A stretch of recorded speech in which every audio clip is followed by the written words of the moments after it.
أعوذ بالله من الشيطان الرجيم. بسم الله الرحمن الرحيم.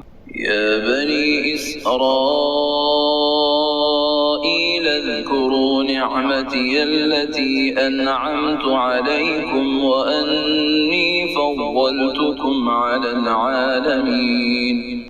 اے اولاد یعقوب، میں نے جو نعمتیں تم پر انعام کی ہیں انہیں یاد کرو، اور میں نے تو تمہیں تمام جہانوں پر فضیلت دے رکھی تھی۔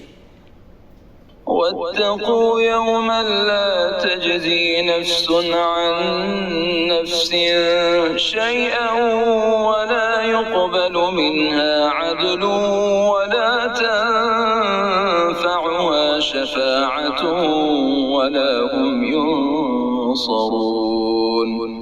اس دن سے ڈرو جس دن کوئی نفس کسی نفس کو کچھ فائدہ نہ پہنچا سکے گا، نہ کسی شخص سے کوئی فدیہ قبول کیا جائے گا، نہ اسے کوئی شفاعت نفع دے گی، نہ ان کی مدد کی جائے گی۔ وَإِذِ ابْتَلَى إِبْرَاهِيمَ رَبُّهُ بِكَلِمَاتٍ فَأَتَمَّهُنَّ قَالَ إِنِّي جَاعِلُكَ لِلنَّاسِ إِمَامًا قَالَ وَمِن ذُرِّيَّتِي قَالَ لَا يَنَالُ عَهْدِ الظَّالِمِينَ۔ جب ابراہیم علیہ السلام کو ان کے رب نے کئی باتوں سے آزمایا اور انہوں نے سب کو پورا کر دیا تو اللہ نے فرمایا کہ میں تمہیں لوگوں کا امام بنا دوں گا۔ عرض کرنے لگے اور میری اولاد کو؟ فرمایا میرا وعدہ ظالموں سے نہیں۔ وَإِذْ جَعَلْنَا الْبَيْتَ مَثَابَةً لِلنَّاسِ وَأَمْنًا وَاتَّخِذُوا مِن مَّقَامِ إِبْرَاهِيمَ مُصَلًّى وَعَهِدْنَا إِلَىٰ إِبْرَاهِيمَ وَإِسْمَاعِيلَ أَن طَهِّرَا بَيْتِيَ لِلطَّائِفِينَ وَالْعَاكِفِينَ وَالرُّكَّعِ السُّجُودِ۔ ہم نے بیت اللہ کو لوگوں کے لیے ثواب اور امن و امان کی جگہ بنایا، تم مقام ابراہیم کو جائے نماز مقرر کر لو۔ ہم نے ابراہیم علیہ السلام اور اسماعیل علیہ السلام سے وعدہ لیا کہ تم میرے گھر کو طواف کرنے والوں اور اعتکاف کرنے والوں اور رکوع سجدہ کرنے والوں کے لیے پاک صاف رکھو۔ وَإِذْ قَالَ إِبْرَاهِيمُ رَبِّ اجْعَلْ هَٰذَا بَلَدًا آمِنًا وَارْزُقْ أَهْلَهُ مِنَ الثَّمَرَاتِ مَنْ آمَنَ مِنْهُم بِاللَّهِ وَالْيَوْمِ الْآخِرِ قَالَ وَمَن كَفَرَ فَأُمَتِّعُهُ قَلِيلًا ثُمَّ أَضْطَرُّهُ إِلَىٰ عَذَابِ النَّارِ وَبِئْسَ الْمَصِيرُ۔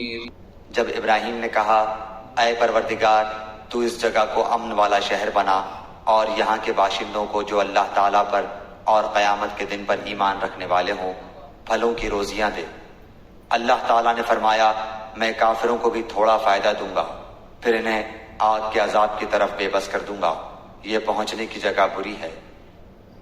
وَإِذْ يَرْفَعُ إِبْرَاهِيمُ الْقَوَاعِدَ مِنَ الْبَيْتِ وَإِسْمَاعِيلُ رَبَّنَا تَقَبَّلْ مِنَّا إِنَّكَ أَنتَ السَّمِيعُ الْعَلِيمُ۔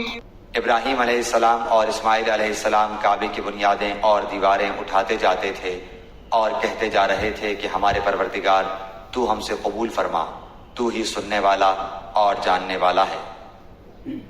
ربنا وجعلنا مسلمين لك ومن ذريتنا أمة مسلمة لك وأرنا مناسكنا وتب علينا إنك أنت التواب الرحيم۔ اے ہمارے رب ہمیں اپنا فرما بردار بنا لے اور ہماری اولاد میں سے بھی ایک جماعت کو اپنی اطاعت گزار رکھ اور ہمیں اپنی عبادتیں سکھا اور ہماری توبہ قبول فرما، تو توبہ قبول فرمانے والا اور رحم و کرم کرنے والا ہے۔ ربنا وابعث فيهم رسولا منهم يتلو عليهم آياتك ويعلمهم الكتاب والحكمة ويزكيهم إنك أنت العزيز الحكيم۔ اے ہمارے رب، ان میں انہی میں سے رسول بھیج جو ان کے پاس تیری آیتیں پڑھے، انہیں کتاب و حکمت سکھائے اور انہیں پاک کرے، یقیناً تو غلبے والا اور حکمت والا ہے۔